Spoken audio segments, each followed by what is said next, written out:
Hey, what's happening, everybody? Welcome back to another episode of the Gridiron Uncensored podcast.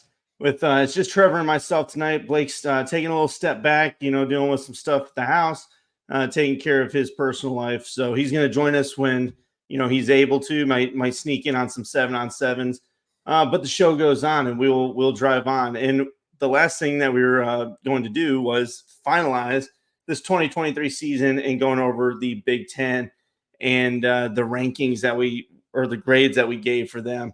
And then we're going to turn it into, the 2024 season. Obviously, spring ball has kicked off for a couple of teams. Probably this next week, you're going to see a bunch more start rolling. And then, of course, you have the spring portal. So, things are just getting amped up, ready for the 2024 season. And so will we.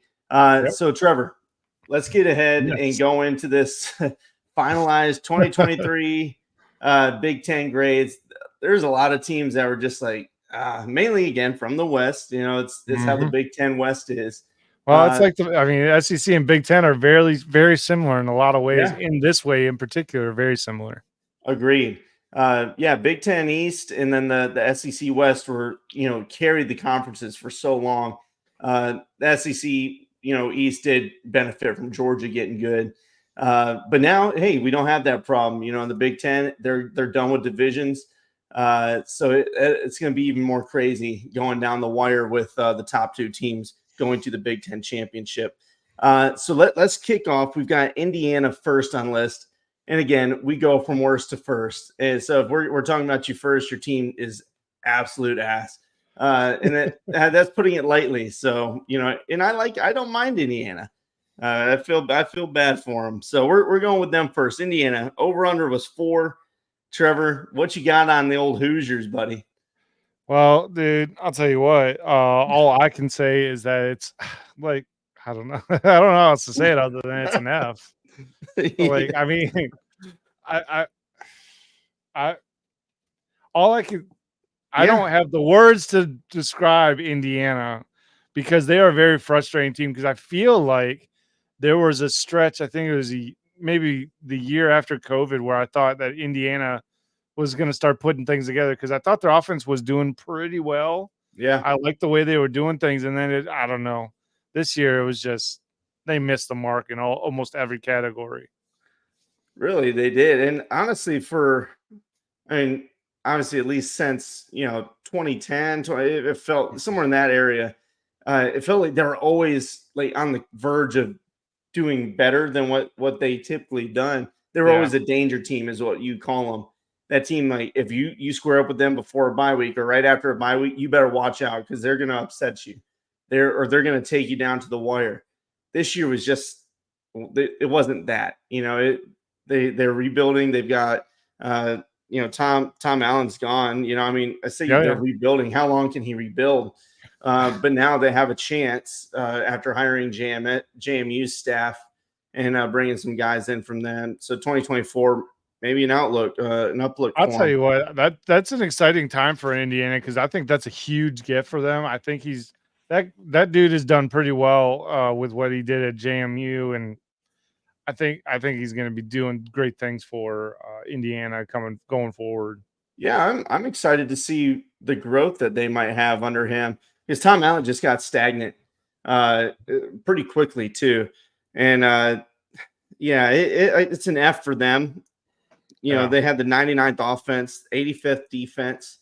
They went 3-8 overall, 1-8 in the conference, and just a disappointing season. They had to go to 4 overtimes with Akron. Thank God that they played Indiana State and an FCS team to get a win, and then. Wisconsin. We're going to talk about them later. What a weird team, but they beat Wisconsin by a touchdown. So just strange year for them. But yeah, they get an F. So F for us and F for them. You know what I mean? Let's talk about another failed program. Trevor, one of your absolute favorites. Oh my goodness, 7-L, man. And well, boy, they dealt with a lot this year, didn't they? This says final season grade. I feel like it should be final season on the Real Housewives of Michigan State. Like, this is ridiculous.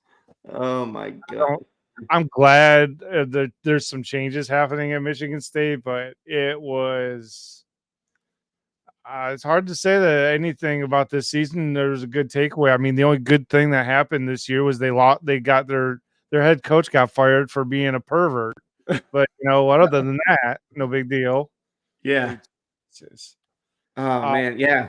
as far as the Yeah. season goes, I mean, they, they were Michigan State. They just kind of shit the bed all over the place and just decided to party up the whole season, I guess. Like, I don't know. Yeah, I mean, how they have fallen since Mark D'Antonio, Um, they brought in, It's been a meteoric drop. It's been quite impressive. yeah, and Uh, it really has been, man.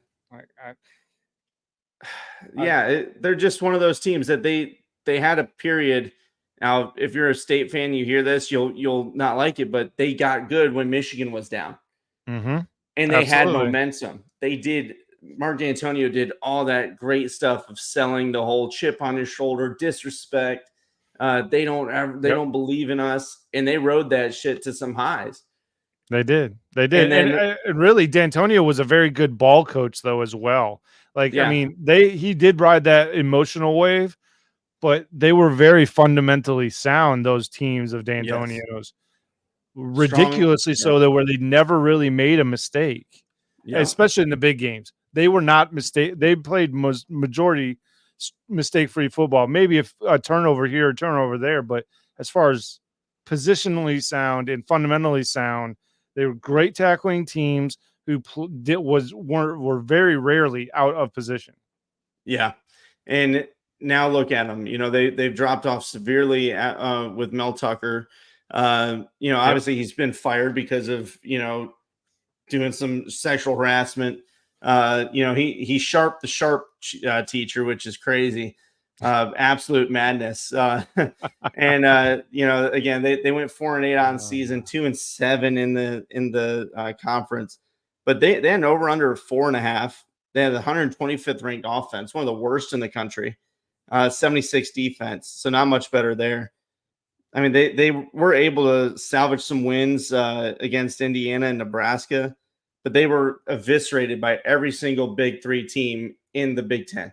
And again, Yep. that's obviously Penn State, Ohio State, Michigan, blown out.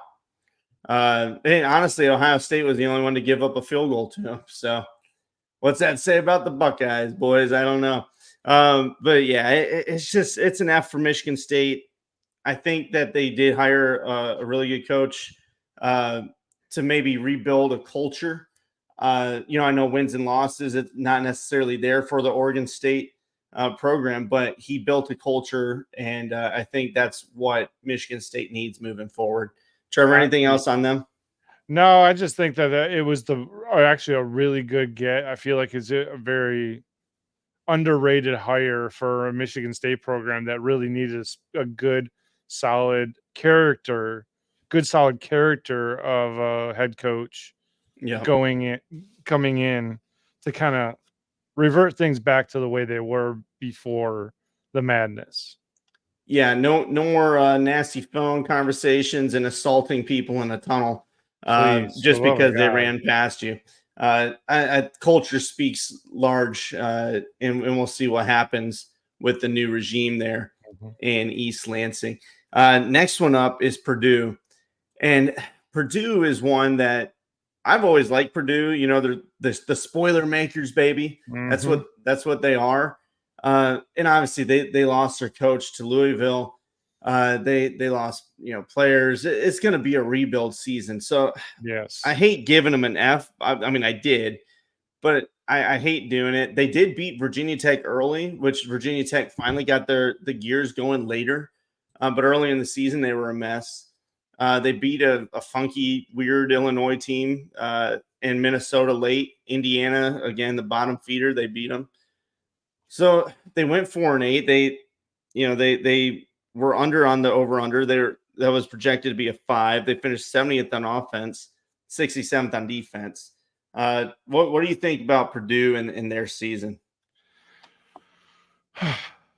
Well, once again, Michigan, like the whole Big Ten bottom feeders, I guess you could say. Mm-hmm. I know that's a very derogatory way of describing them, but they really they've Yeah. been like that since before COVID, really. But Purdue used to be one of those teams where you were always afraid of them being overlooked for the next opponent. You Mm-hmm. always seem to find them on the schedule right before whatever, for example, like a Penn State game or even like a big Wisconsin game or something like that. They Trap always game. be right there, and they're the masters of. They used to be at least the masters of the trap game. I like to say that they have fallen far from the tree as far as those teams go. Yeah, they really have, man. But yeah, it's especially this year's. I think to be expected for them, especially losing their coach. Yeah, They did bring in Hudson Card, from Texas. I thought that was a good get. He played fine at quarterback, but the team around him, was really lackluster. I mean, Mockabee was fine on the ground, 800 yards rushing, but the line play I thought failed them defensively. They had some really tough spots, but I think they're going to be all right going forward. Still in that middle range of the Big Ten, and they'll upset some teams, and they're going to lose teams that they should win. That's just kind yeah. of what they do. But yeah, I don't know. I feel bad for him. I gave him an F. Unfortunately, I feel bad for him. Yeah, But hey, you they failed. get it's definitely an F for me as well. I think I forgot to. By the way, I did give Michigan State an F minus. I don't think I said that, but Oh, yeah, there you go. yeah, Yeah, thank you. I like the minus in there because it was bad. It was it was a very train bad. wreck. Yeah, unfortunately Purdue is reluctantly getting an F for me. I want them to do well because I like them, and it is what it is. But Yeah, man. Looking at these grades that I have, there's I probably could have been a little bit more savage on some of them, but or maybe even lighter. I don't know. Let's talk we'll about Illinois see. because that was another strange team. It's yeah, Uh, yeah. Man, I just don't know. They went 5-7 overall, 3-6 in the Big Ten. They had an over under of 6.5. I mean, they lost to Kansas early, and it was a fine game. Kansas really, Yeah. I don't think was ever in trouble of losing that one. No, I We didn't think we so watched either. that. That was one of our we were excited to see that game, Yeah, I thought it especially would be a good after one. last year. Yeah, Because if I remember correctly, wasn't I'm pretty sure I was pretty high on Illinois preseason. Because I know I talked to you guys yeah, about it before. I was like, I really think Illinois has an opportunity to make a splash, and well, yeah. they hit concrete. They didn't splash. Yeah. They mi- they No, mi- they tried to dive him, but they hit the ground instead. Like, I don't know. yeah, they straight up didn't have a good time, bro. I Straight face mean, planted on that season. they barely got past Toledo, which was a Yeah. good team. I'm not taking anything away from Toledo, but still, you're Big Ten. You should be Comparatively beating the speaking, MAC. I don't think that they would Yeah, comparative to a Big Ten or a Power Five conference team, those teams should not match up as well as they did. exactly. And so they, 2-point win over Toledo and then losses to Penn State, Kansas. They beat Florida Atlantic by a touchdown. So you Mhm. can already tell right there, like, okay, you're losing to the good teams. You're barely beating the mid-range, maybe bad teams, depending. Your season's in deep shit, to be honest. Yeah. But then they go in and they beat Tulia Tagovailoa in Maryland, at Maryland. Yeah. I mean, hindsight being 2020, looking at the Yeah, entire season and how Maryland truly ended up performing, it didn't, yeah, the schedule makes more sense. Like, oh, they had these tight games against Illinois and some other teams, and yeah. It- and the Big Ten is notorious for like never really taking the non-com seriously, yeah, and then all of a sudden it goes into the Big Ten and they just start rattling them off or like really playing tough once I they're in agree. conference play. I agree. And so yeah, I mean Illinois, they almost beat Iowa. I remember that game. It was a 2-point loss. Yeah, They put up more points on them than so many other teams against Iowa. I'm just like, what the hell is going on with this Illinois program? But I gave them a D minus, 60th offense, 61st defense. Pretty mid. Could have done better. Definitely could have done worse. So D minus. Yeah, they got a D for me. So I mean, we're pretty much on the same page with that for sure. Yeah. It's just they probably, for me, because I thought they would be so much more. They're probably more of the most disappointing team out of the Big Ten for me, to be perfectly honest, because I really did think they were going to do well, and they didn't. It was just up and down, on and off. A team that started. We're gonna shift out of Illinois into another drama fest. And the other skies are looking brighter. We're talking about Nebraska, and boy, their season did not start off very well, and they got beat by.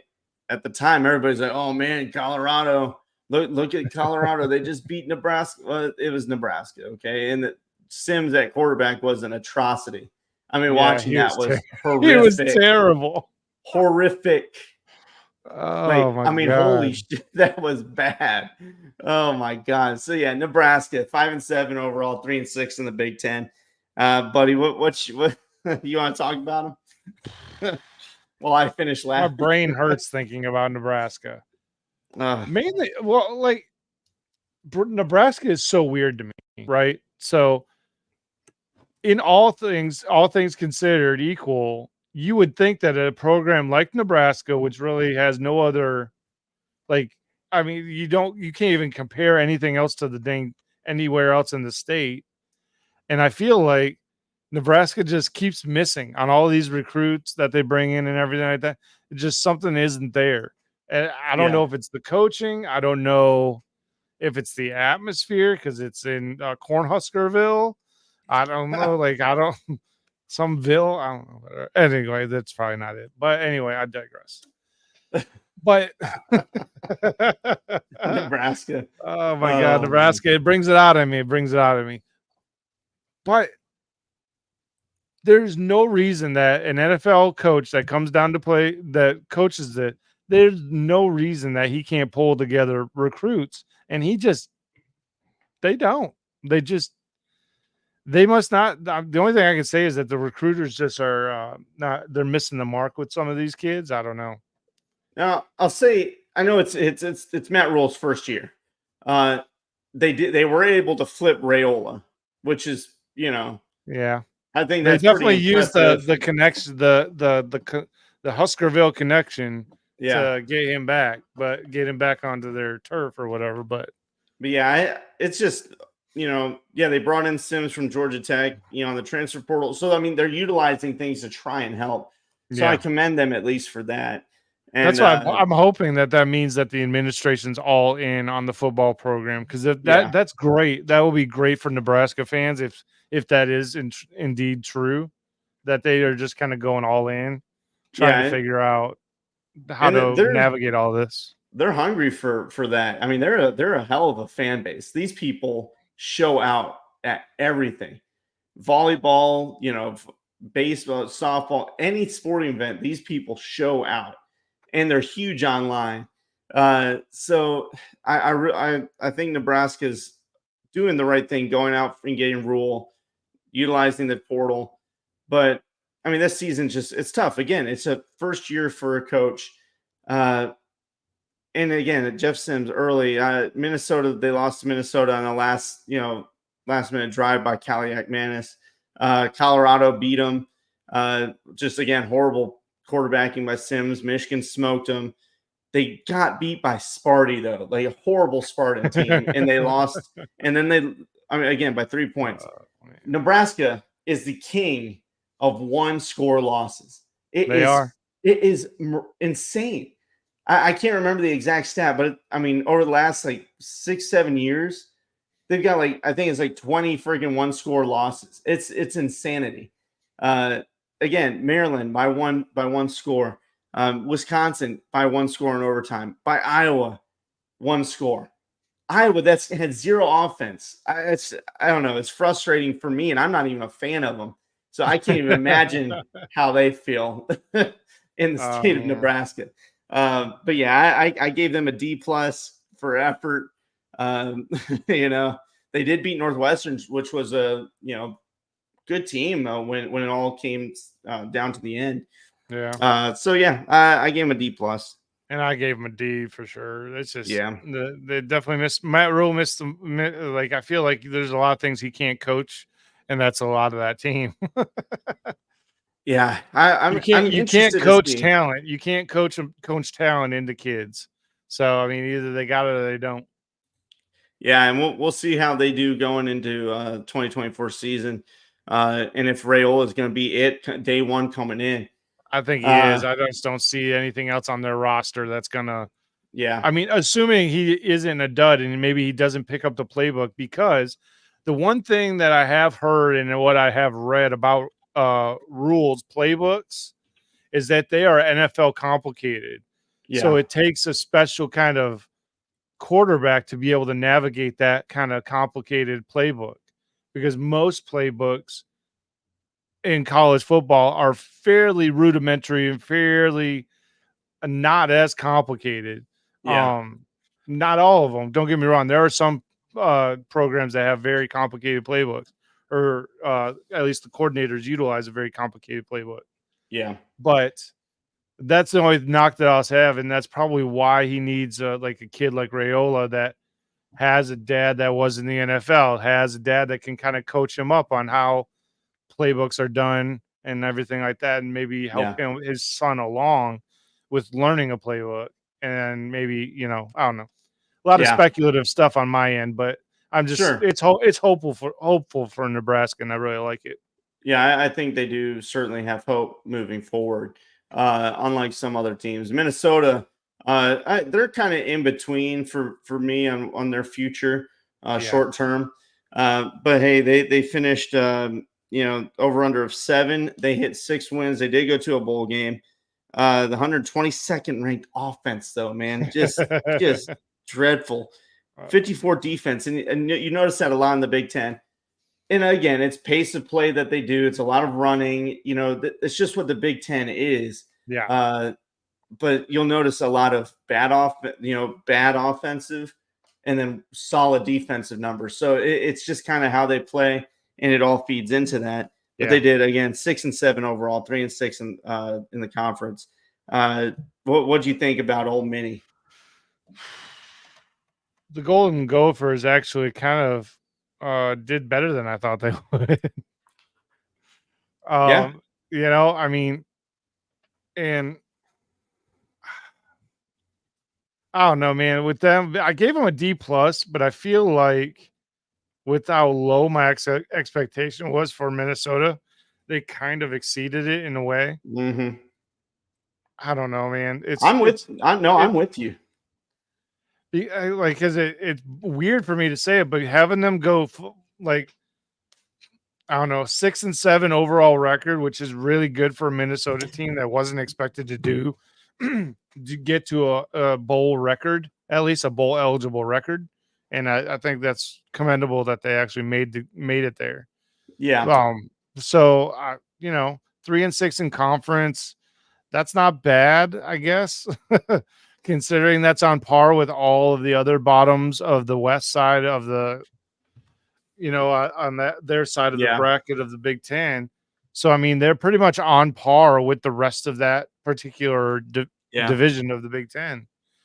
And I would almost venture to say, Brendan, I think that the West, or that side of that whole rankings is going to be the outside looking in on just about a lot of things. I agree. And the Big Ten West, formerly, really needs to pull their head out of their asses, because it's just got a lot harder to win this conference and even be in contention for the playoffs. So they really need to get online with the NIL. They need to get online with the transfer portal stuff and be ready. More active. They all have to be more active if they want to compete now. I absolutely agree. But no, I'm with you with many insane. Part of me was like, I want to rank them better, but I gave them a D minus. Now they beat Iowa. Like that's I know Iowa's offense was lackluster all year, but they still found a way to beat them when so many teams couldn't. Yeah, so many teams had a problem being able to pull that off. Yeah, and I mean the thing that gets me though, they were 5-7. They snuck into a bowl game. And Yep. yeah, they did beat Bowling Green to get their 6th win. Like, okay, cool. But still, you were 5-7. You got to win versus Bowling Green. But Purdue absolutely took it to them 49-30. So that to me, that knocks them down even further. Is like, hey, I get it. Sorry, not happening, man. Yeah, I don't know. Minnesota's got a lot to work on. They did lose their quarterback, Callie McManus. He left in the portal, so we'll see what Minnesota's got cooking for going into 2024. And again, we are going to do all the previews for all these teams and stuff moving forward. These are just rankings. I know, it's exciting to talk about what they have moving forward. Let's talk a team that I do like, and that's Rutgers. I think they've got high a lot on of potential. Everyone's list right now. Everyone is talking about Rutgers, how they might be able to really take it to a couple of these big programs. They had great momentum coming off of a bowl win, solid season. But again, they were hampered by quarterback play, and Wimsatt was just not there. They had a lot of opportunities, I thought, that were blown by his poor play. Now they were over under a 4. Okay. And they ended up going 7-6. So they exceeded expectations. But again, 120th offense. That's quarterback play. They want to be a strong run team, which they had that ability, but they cannot throw in key situations. And that killed them. They had the 16th ranked defense. But and that kept them in so many, but they just couldn't finish it. So what are your thoughts on old Rutgers and the Scarlet Knights, man? The one game that was kind of telling to me was like the back-to-back when they got beat by Washington, or not Washington. God Lord, I got Washington on the head. When they got beat by Wisconsin, and then they followed it up with almost a loss to Michigan State. Yeah. When right down the wire they won by 3. But when I look at that, I was just like, the consistency is not there yet for Rutgers for me to really go all in on them. Yeah. I'm not quite there yet, only because they haven't shown consistency. Now, that being said, Schiano is Rutgers. That dude is Rutgers. If he ever leaves Rutgers, I will call him an idiot. Agreed. Because as soon as he left Rutgers the first time, like everything was not very good. Not good for the program and definitely not good for his career, in my opinion. But yeah. No, I think you're right. He's the right guy for it. He's just got to get on board, like you said with the previous team, is that with Minnesota, is that they just got to get on board with NIL, transfer portal, which I think Schiano won't have a problem doing. Yeah, he's been working it a little bit for sure. Yeah. And he brought in Callie McManus from Minnesota. So that'll be interesting. I mean, at least that's a throwing threat. Yeah, it is. It is. So he's not a terrible quarterback from Minnesota. He really isn't. No. So I'm excited to see what Rutgers does, because I think they might upset some teams next year. They're going to be dangerous. Yeah. What did you give them? I gave them a C+. Okay. All right. Yeah, they just have a feel to me. Like I really like what they have, especially defensively and what Schiano does. But again, the quarterback play, man. What was your grade on them? I went with a C-. Okay. Yeah, I mean, I can get it. Like I said, a couple of these ones, after I'm thinking about them as we're going on the air, I was like, man, maybe I'm a little harsh on some of these, but I'm not sure. Yeah. I thought that too when prepping again for the show, after looking at the grades I gave him. I was like, maybe I was in a bad mood that day. When I must have been in a bad mood. I don't know. Par for the course. Who the hell knows anymore? But yeah, C+ for old Rutgers. I'm excited to see what they do. Yeah. Maryland was my disappointing team with a veteran quarterback, and you blow it. You blew it. They blew Yep. it. They Um, did blow it. I don't know. You want to take it from here? I'll hit them up in a minute. Well, They pissed me off. man, Maryland, come on. yeah, that really is it. Maryland was so good for the first half of that season. Yeah, This past season, they were so damn good. And boy, do they have me believing. I was believing in Tagovailoa. Oh, he's a better quarterback than you think he is. mhm. Wrong. Um, Oh man, oh my gosh. I think I picked them down the stretch a couple different times. And I'm fairly certain it cost me the Pick'em championship this year. Just yeah. saying. Uh, But I mean, look, when you look at Tagovailoa, them, it may be a just good okay. So I haven't looked at all of the incoming freshmen and all what is really left behind from Tagovailoa just yet. That'll be coming in our season previews when we kind of deep dive into the current rosters of these teams. yes, But um but I'd like to think that maybe just maybe Tagovailoa was potentially addition by subtraction. yeah.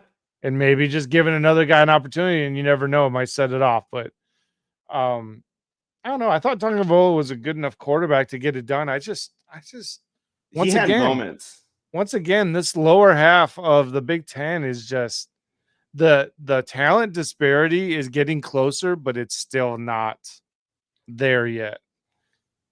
Yeah, I mean, and obviously, I mean, they took Michigan to the wire, and Yep. JJ was injured that game a bit, so I feel like Michigan's offense was a little bit hampered.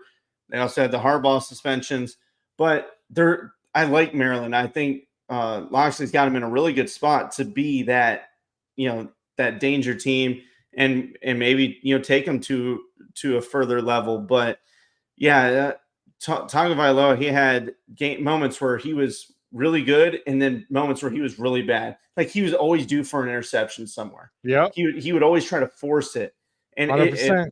like clockwork, it would happen. Like he was trying to do too much for the team, is what it felt like to me. And now he even tried for a 7th year. The NCAA denied him though, As they should have. These yeah, guys they're like, just realize that you won't get drafted and just move yeah. on with your degree. Yeah, it was a weird one. Early on at Ohio State, I thought they had a chance to take them further, but the game got away from them. Then they lost to Illinois. Northwestern beat them, eviscerated by Penn State. I mean, 51-15. Like, holy crap! Yeah. And then almost taking down Michigan. So it was weird. They did beat Auburn in the bowl game without Tagovailoa. So hey, maybe moving forward, they're, like you said, addition by subtraction. I gave them a C. Hey, not bad. They went 8-5. Their over under was 7. So I as well gave them a C. Yeah. yeah. It's just where they are right now. They are middle of the road. They're in what I described. I described Maryland as one of a person the other day that was asking me about them, and I literally said that they are a sleeping giant if they want to be. But the thing about it is, if they want to be, I think the coaches, players do, maybe even the administration does. I think that this team could be very good. But like I said, I need to dive into their roster a bit and see what they got. And I think the same story for Rutgers. Yeah. So, it's one of those, you own that Eastern Seaboard, the Northeast, that the DMV, area. Yep. You should be able to. You got to recruit that hard. You got to keep your hometown kids home, and it's gonna. I'm telling you, they've got so much potential. So yeah, we'll see what happens. And like you said, Trevor, when we do the deep dive on their roster, another one, first year head coach at Wisconsin, the Fickle experiment. I still think it's a good hire for him. I think it's going to be good for them moving forward. It's a new offense, new staff. Everything's new. It's different. And, they had a tough season starting off early with the loss to Washington State. They did have, travel to it. but they had an over under of 8.5 because nobody knew what the hell this team was going to be. They It didn't was know like, either. and I remember talking about this in our season previews. This They team didn't could know either either. go to the Big Ten championship game, or they're going to lose and go like 6-6. And sure enough, they went 7-6. 7-6. Yeah, it's just that now they did have an injured quarterback early on. I understand that. So it's hard going in with somebody in a totally new offense, and your main guy goes down that you brought in Tanner Mordecai. Mm-hmm. And then, but you had the Big Ten West in the sights, and you lost to Iowa, who's got a horrible. There is no reason that Wisconsin can't win the West. Couldn't have won the West every single year. No reason. No reason. Especially when you had Braylon Allen at running back, and that dude's a freaking monster, man. He's a beast. But then you go out and lose to Indiana. Yep. Indiana. 15-6 against Iowa. Like, come on. Seriously? So it pissed me off about Wisconsin because I like Wisco. I'm a whiskey guy, man. But man, I just our buddy, good friend Casper, he's a huge Wisconsin fan. He kept saying, "Hey, when are you gonna put him in the top 25?" It's not happening, brother. I'm sorry, man. They're finito. They done some, man. Jesus, 69th offense, so that's pretty nice. That's a great one. And then the 38th ranked defense. Do better, Wisconsin, and I think they will. They got Van Dyke coming in. We'll see what they do. I gave them a D+. Probably could have done even worse than that, but I did a C still because I thought I whatever. But I did a C. I just thought that's where they are. I think that they've got big opportunities this season, but a whole lot more competition's coming their way. Yeah, and the reason I knocked them down was that loss to Indiana. Yeah. Other than that, I mean, Northwestern, they're a fine team. We're about to talk about them. But Wisconsin, frustrating, man, very frustrating. And then that loss to LSU in the bowl game. Oh my gosh, that was a hell of a game. That was fun as hell to watch. But yeah, they played hard. Yeah, but I don't know. Was that game for you an indictment on LSU or a praise for Wisconsin? It's hard to say because obviously LSU, Jaden Daniels didn't play. You've got sit outs from each side. But yeah, I mean, we knew LSU's defense was bad, at that point. So they were giving up points left and right. I don't know. I think they'd probably win by another score. If Jaden Daniels was there. Yeah. If he was playing. Yeah. But I don't know. LSU seems to like the quarterback they got. So we'll see what happens with them when we do our previews again, coming later this offseason. Let's talk about the Northwestern team because they're one who had turmoil early and they turned it around, man. Like absolute, 180 going a different direction, baby. It's just impressive. And I mean, for their over under of 3.5, a 3.5, and they turned out and they smoked out 8 wins, man. With the 121st ranked offense. Tell me what you think about Northwestern, Trev. Man, one, I love the Purple People Eaters. I love it. I love the Purple People Eaters. I love their unis. They're clean AF. Yeah. They're clean. But they're another team that scares the living bejesus out of me because if these guys catch fire, they are dangerous. Almost every single year. It is the same story with Northwestern. They're probably not going to be in the top 25. They might be, but they're going to give you a game almost every night, no matter what. Granted, they did get taken by Illinois. I get it. And they got taken by a couple of teams. Rutgers took them. I mean, they only gave up 7 on them. 24-7 against Rutgers. They beat Maryland. Probably could have beaten Nebraska. The way that game played out. So I don't know. Northwestern's a dangerous team, always really has been. But I think that Northwestern is deserved to be where they are for the way Yeah. they ended their season. And that's probably going to go into a lot about with what our the rankings look like Yeah, going into the next season as well. I think Braun did a really good job of turning it around after Pat Fitzgerald got canned. Yep. And Pat Fitzgerald, he always had that team ready. It felt like, except for like the last 2 or 3 years, it felt totally different with Northwestern. And but before that, he, like you said, Pat always had them. always Had danger. them going. And then this year, things spiraled, went stupid. They lost to Rutgers. They lost to Duke. Like you said, Minnesota, it was a tight, went to overtime. The Penn State game was telling to me about how the team was going to go. And I got a lot of trust in them. I know they lost 41-13, but if you go back and watch that game, it was close until the late third. And I believe it was late third, somewhere in the third. But Northwestern, they went for it twice in their own like 30-yard line on fourth down and didn't get it. That's free points to Penn State within striking distance. And they screwed themselves. I mean, this game was tight. If they had just punted, their defense was playing lights out. Yep. And I was like, okay, this is a team that can win some games here. Yeah, and then they went off and blew it to Nebraska. They beat Maryland. Mm-hmm. They wired to the wire with Iowa, and then like you said, that the end of the season with a bowl win against Utah. I like Northwestern. I think they've got a really good path forward with the new coach. They've got a new stadium coming soon.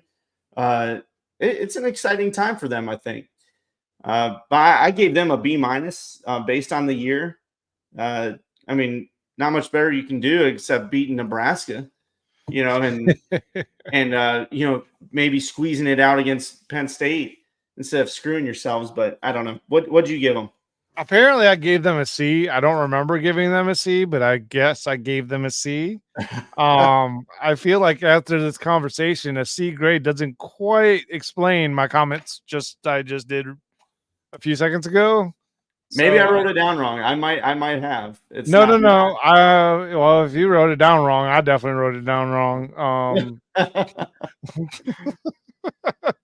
It's not. I guess. I mean, if it was an amended score, I'd probably give them a C plus. I'm not going to move them into the B category just yet, but they're still in the C category. But yeah, after thinking about it now that as I'm talking about it, like I'm like, man, well, that's probably a little harsh. They were pretty good. Well, they did lose to Nebraska, so we'll say, hey, you guys do better. Stop sucking so bad, and then you'll get a better grade. They never listen. No, they never do. Maybe they will. Hell, who knows? Yeah, let's talk about Penn State. Do we have to? Unfortunately, yes, we have to cover these teams. So Penn State, okay, they had so much hype coming into the season. As again, this is a team that they'll either knock off Ohio State, or Michigan. They might do both this year. James Franklin doesn't beat both of them. I don't think ever. It's never happened in the same season, except maybe once. I can't remember. Maybe it was the year that they beat the Big Ten. No, I remember this because we covered this. Covered this, and all of us researched it, and we all found that it was a true statistic that he has never, when they have played Michigan and Ohio State in the same season, they have never beaten them both. Yeah, they backdoored their way into the Big Ten championship in 2016 and won it. So that was the highlight for Penn State with Franklin. And then again this year, okay, you got Sean Clifford's gone, and everybody's like, oh, thank God he's gone. They should have been hoping he could have stayed another year. Sean Clifford, there's nothing wrong with Sean Clifford. Nope. He got a lot of hate, and now he made some stupid throws at times, and yeah, sure, but he was still reliable and good quarterback. But now this year they're like, oh, we got a young 5-star quarterback. We're excited about Alar. But I think it's he had some big struggles this year. He also had some really good throws. But I think it's just the offensive scheme for him too was not good, and that's why they fired their offensive coordinator. They did have an over and under of 9.5. 53rd offense, the second ranked defense, strong D. That kept them in every single game. But they, again, could not get past Ohio State and Michigan. Ohio State, again, was a team that it was close. It was down the They wire. were very good. Yeah. It was a very good game, that Penn State Ohio State game. It really was, man. They finished 10-3, went 7-2 in conference. And then Michigan, when they played them, Trevor, you know what happened. What's Jerome Moore do, baby? Run the rock. Yeah, run the damn ball, boys. And run the rock. Was it 30 straight times? Was it 30? I think it was I think it was 32. Yeah. 32 straight times, I think, is the number. So, man, it's just, again, you get bullied by the two best teams in the conference. And when I say bullied, yes, the scores were close, your defense, but when you're getting ran on 30 straight times, that's embarrassing. That's a test of character and strength, and you got knocked back. And then they lost to Ole Miss because they had opt-outs. Some of the best players on defense opted out. Now, Ole Miss is a good team. Not saying anything that they're not, but I think it would have been a different story if your best players in defense are still playing. They opted out of a New Year's Six bowl, which still blows my mind. And then you lost it. So I gave them a B. It's a good season, but again, they're expecting more in State College, and it hasn't happened yet. Exactly right. And I gave them a B too. That's exactly what their season was. It actually exemplifies exactly how I view Penn State. They're a B program. They will never be an A program. Even when they are ranked in the top 10, I don't consider them an A program. I consider them having a weak schedule. Like, I just don't view Penn State that way. I know a lot of people outside of the Big Ten world seem to have this high opinion of Penn State. Yeah. And I'm not sure why that is, other than that. They rattle off 10 wins every year. They're pretty consistent with it, 9 to 10 wins. And, it appears that the administration at Penn State seemed to be perfectly okay with that. So, they're top echelon in the Big Ten, but that's about it. Yeah. Now I posted a poll on Twitter because somebody was talking about it, and I was like, "Who would you rather have, Kyle Whittingham or James Franklin?" Overwhelming majority said Kyle Whittingham. Yeah. And they were like, "Well, absolutely. Penn State beat Utah head to head, in the bowl game 2 years ago, or whatever the hell it was." And I was like, "Yeah, they also lost Cam Rising, so it would have been last year. They lost Cam Rising in a one-score game in the third after he just ran for a first down. There's no way to tell how that game would have changed. Yes, you still got the one. I'm not taking that away, but things change when you lose your starting quarterback. It's a totally different ball game." Look, James Franklin is not a good football coach. He's not. He is a good recruiter. He's proven that. He does well on the recruiting trail, but I think that is exactly the problem, is that he's a recruiter, not a football coach. I think that I just think that they're lacking somewhere on that coaching staff, and I would imagine it's going to be on the offensive side of the ball. So that, for me, it's hard because I don't think he's a bad coach. I just don't think he's elite. There's a lot of people that are like, "Oh man, he's got to be in the top 10 of coaches," and no, he's not. If you can't beat the best teams in your conference, what are you doing? Yeah, now again, you're winning 10 games. That's awesome. A lot of teams can't even say that.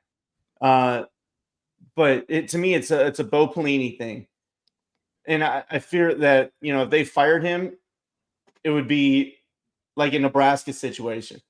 Yeah. You got a team that's constantly got you in a coach that's got you in winning position, especially with the 12-team playoff coming up. He's going to get them in the playoff. Like I almost have no doubt about they'll be able to get in that 12 team. So maybe that'll help them. I don't know, but watch out for first round outs. Okay. I'm not trying to be a smart ass, but just watch out for it. because you're already losing to Ohio State, you're already losing to Michigan. Who might you play in the first rounds? An Ole Miss by chance? We'll see what happened there. So I don't Let's know. just draw in Oregon while we're at it, and just Yeah. So I don't know, man. I don't mind him, but I'm glad he's there. If you know what I'm saying. Like it's almost like you expect them to make some stupid decisions in game, or just yeah, really conservative definitely in that, game. definitely And that. hey, there's a win. Thank you. So Yeah. I don't know. I don't think he's bad. I don't think he's elite. I agree with that. I can agree with that. So I don't know. B's around the block for Penn State. Yeah, we'll see what they do in 2024 with the new offensive coordinator. Let's talk the strangest team in the Big Ten, Iowa. Freaking Iowa, man. That's boy. Early they were overwhelmed with, hey, this team's going to the Big Ten championship. They got Cade McNamara, they got Eric All, but they still had Brian Ferentz calling the offense. Okay, and then Eric All and Cade McNamara both went down, and they had the statistically worst offense in the country, and they won 10 games. They had the statistically worst offense in the country, and they showed it on live television multiple times. multiple times. I mean, it's just remarkable. But they went 10-4, 7-3 in the conference. I gotta go back and look because I'm super curious now on how many games they won without doing an offensive touchdown. Yeah, I'd have to get that stat. I mean, Western Michigan was their best offensive performance. Again, blanked by Penn State. You had 16 scored on them by Michigan State. Purdue scored 14 on them, which their defense is very tough, one of the best in the country. But you're going up against the worst teams, and they're only scoring 26, 15 points against Wisconsin. Mm-hmm. You lose to Minnesota. You beat Northwestern by 10-7. Now I think they should have beat Minnesota. They had that kick return or punt return that was called back. They did beat Rutgers 22-0. I think that was my most shocking one. Mm-hmm. But again, 15-13 by Illinois, 13-10 to Nebraska. and like, what the hell is going on here? Their defense saved them so much this year. But the best teams that they played, they lost 31-0 to Penn State, 26-0 to Michigan, and then 35-0 to Tennessee in the bowl game. So, most confusing team ever assembled. I know we were joking about it in the season, but I was like, hey, look, this team is finding ways to win. Special teams, defense. If they won out and they won the Big Ten, put them in the playoffs and see what happens. We found out they fucked around and found out. They sure did. Oh man, but yeah, Iowa. I gave them a C+ because great defense, kept them in every single game. Offense screwed them in every single big game. And I don't think I've ever seen that bad of an offensive performance from a team that had the record that they had. Yeah. That is it's remarkable. It's the most ridiculously crazy thing. And that's like so college football, by the way.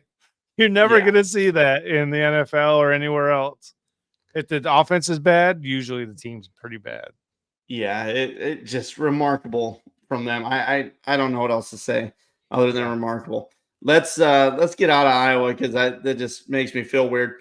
Let's talk Ohio State. They finished second in the conference. When it comes down to everything, obviously they didn't go to the Big Ten championship. Iowa did, but when you break it down, Ohio State was better than Iowa. Okay, so I've got them second in the conference. You don't need to break it down to know that. Yeah, I mean that's open your eyes, people. I hate Ohio State. We both do, but you got to give them their props. They're a fantastic team. They're loaded with talent. Another great season. Left with wanting more. They wanted to go to the playoffs. That's what they expected. Ohio State, and they had the third ranked defense, 47th offense, 10.5 over under, and they got to 11-2. Again, another loss to Michigan, third straight. They ran Kyle McCord out of town, is what it sounds like. And then, with their backup quarterback, who a lot of fans were really excited about, in Devin Brown, they thought he should have been the starter. He should have been the starter all year. Well, they couldn't do shit in the bowl game on offense. It was bad on offense. They lost 14-3 to Missouri. So I gave them. I don't have much to say about it. I gave them an A-. They dodged a bullet versus Notre Dame. Notre Dame screwed themselves in that game. Yep. But again, it's just that happened. I know 10 men on the field for like the last 3 or 4 plays is just remarkable. I know. Yeah, I went off on that Notre Dame coach. Yeah, Dang, Marcus Freeman, man. Oh my god. Yeah, that was ridiculous. That game. Oh my gosh. But yeah, I got nothing else to say about Ohio State. Great team. Left too much on the field. A- for them for me. Yeah. Actually, you know what? Now that I say that, I don't think. Yeah, Iowa was a B-, by the way. I'm pretty sure I didn't say that. Yeah, my bad. Yeah. I'm pretty sure I didn't say that. But yeah, once again, I forget to say the grade. B- for Iowa. And as far as Ohio State, I mean, they're a B+ for me, only because their expectations are so astronomical, and the team, in my opinion, underperformed. Yeah.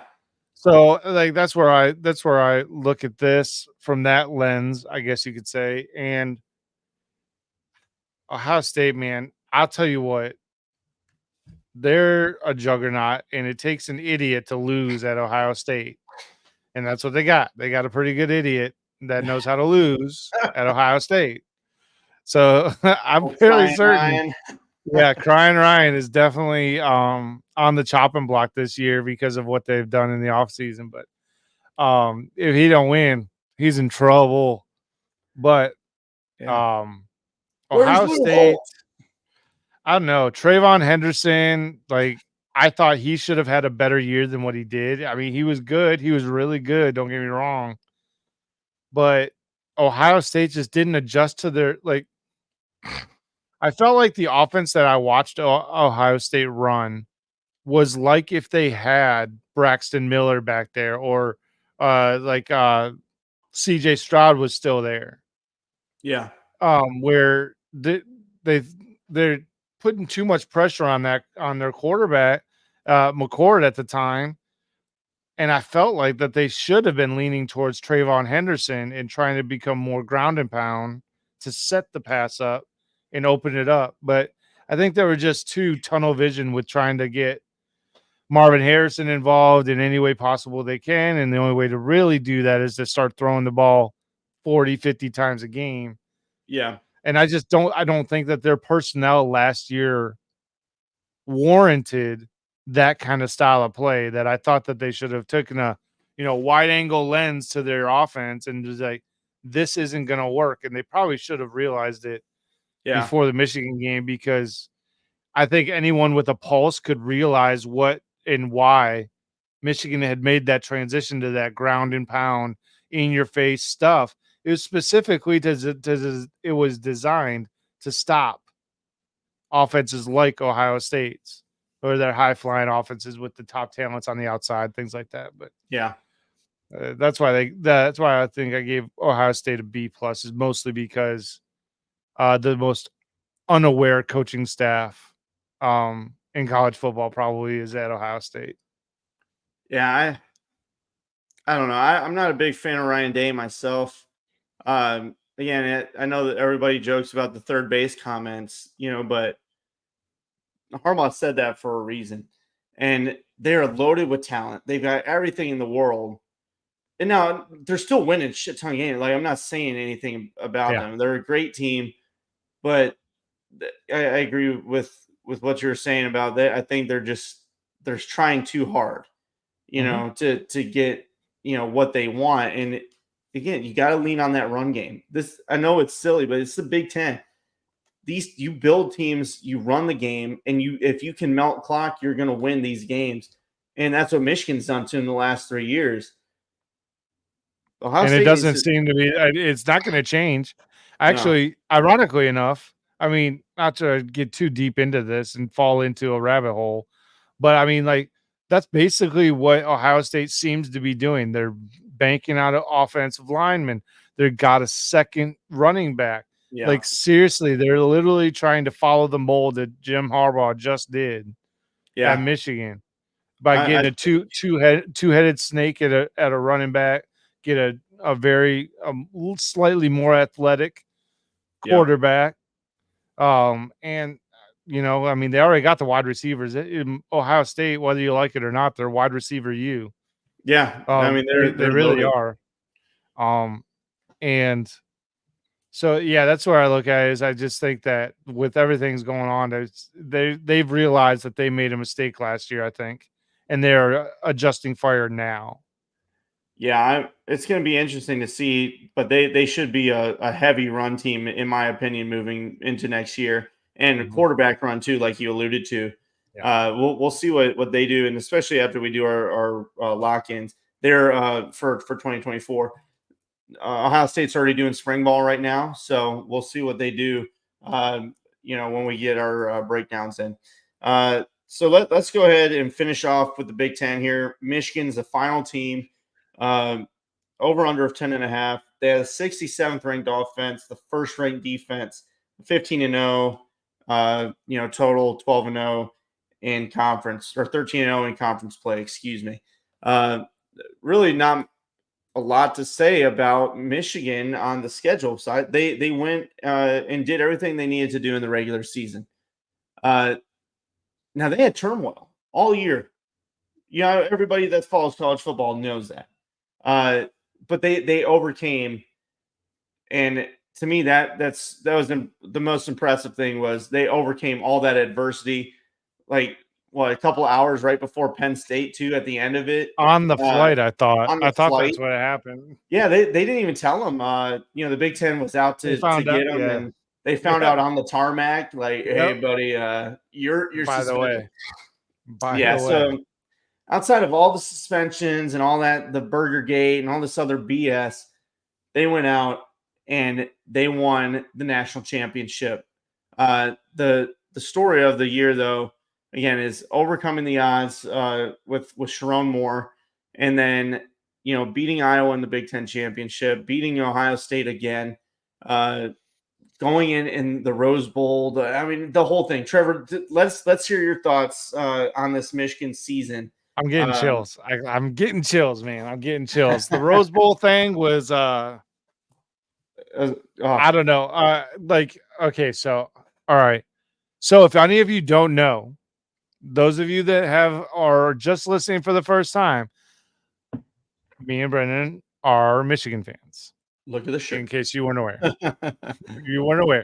We are. So when I say this, I know that I am going to get a little bit of hate, but about like, oh, you're a homer, you're just homering it up. I really do mean this. I would have said this about Alabama. I've said this about Alabama before. I've said this about the Georgia team last year, or the year before last year, 2022. And I'm going to say it about this team. This team was and is probably wire to wire the most consistent team I have ever seen. One of the tops. They're probably top 7 programs of all time as far as national championships and everything like that. Because look, it's very difficult to go undefeated. It's going to be even more impossible next year to go undefeated. But for them to do it in the way they did it and how they did it, by sticking together, one track mind, all that stuff like that, next man up mentality. Yeah, it was refreshing. That's the word I'm really looking for here. That national championship was refreshing. It wasn't high flying. It was hard nosed, old school football behind running backs and good play action. And that's what that was based off of. And it was phenomenal to watch every single game. Yeah, absolutely. And only a handful of teams have gone 15-0 in all of college football history. Yep. So it's super impressive what they did with the adversity that they did face. Self-inflicted, or not. I don't care what anybody says about it. It was still adversity, and they handled it in season.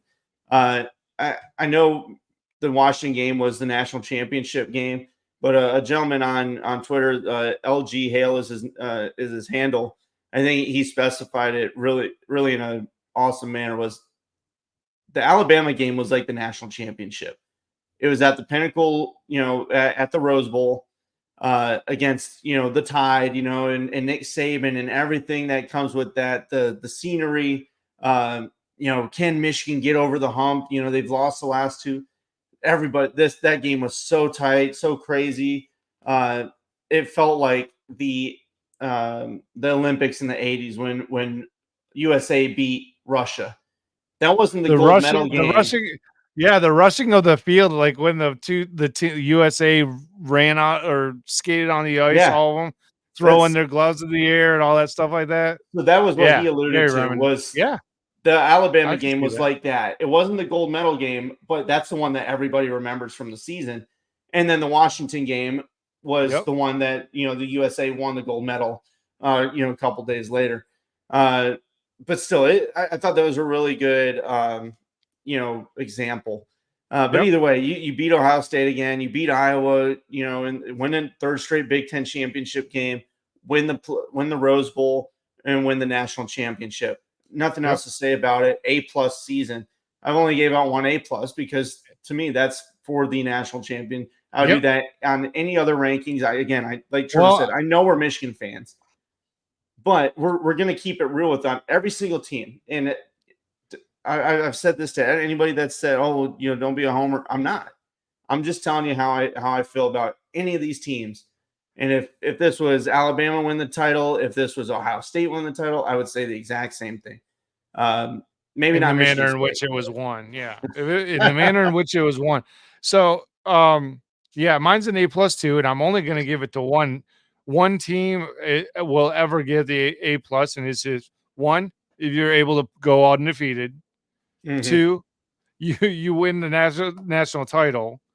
I mean, like, if you're able to go through the gambit of whatever conference you're in, go through the playoff, and you still are undefeated, I promise you, your program is an A+ in my book. Yep. And I mean, that's what it boils down to. So hatred or not, if Ohio State goes undefeated next year, I promise you, I'll be the first one in line to say A+. Yep. For them, 100%. Absolutely. And good job buying a win. Yeah. But we'll say it again. I know it just happened to be our first year doing this. We're Michigan fans, and they won the national championship. Oh, you guys might talk about them too much. They're winning games. There is shit on the news about them. What do you want to talk about? I'll tell you. Okay, so real quick, to tap that real quick. First of all, anyone that says we talked about them too much this season, tell me who we should have fucking talked about. Yeah. I'll wait. Yeah. I'll wait. Because I promise you there wasn't anything bigger than the Michigan football program all year long. All year long. I mean, from the offseason on.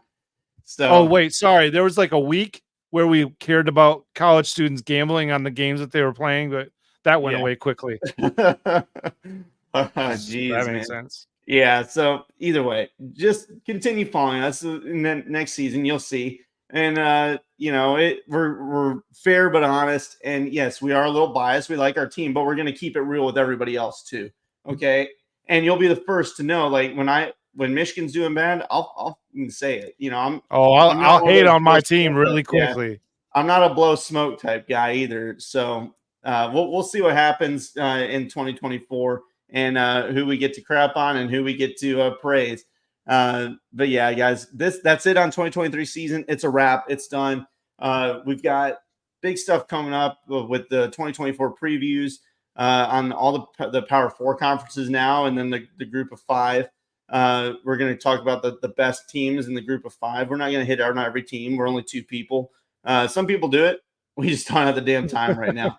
We'll maybe down the line. We're gonna make some time for all those teams in the big conferences though, and we're gonna do our best to make it as in depth and informative as possible. Absolutely, and we got some gaming ventures going on. So go to the link tree in our bio, and there's 2 YouTube pages. Go subscribe to both of those. That would help us big time.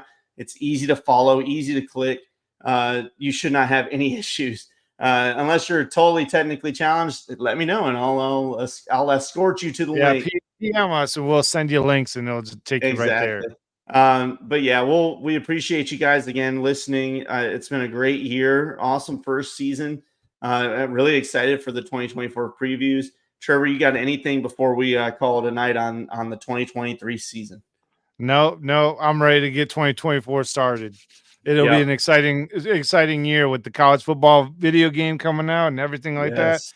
It is going to be a phenomenal year for college football. Yes, it absolutely is. Brand new world, boys and girls. So stay tuned, and we'll guide you right through it. All right.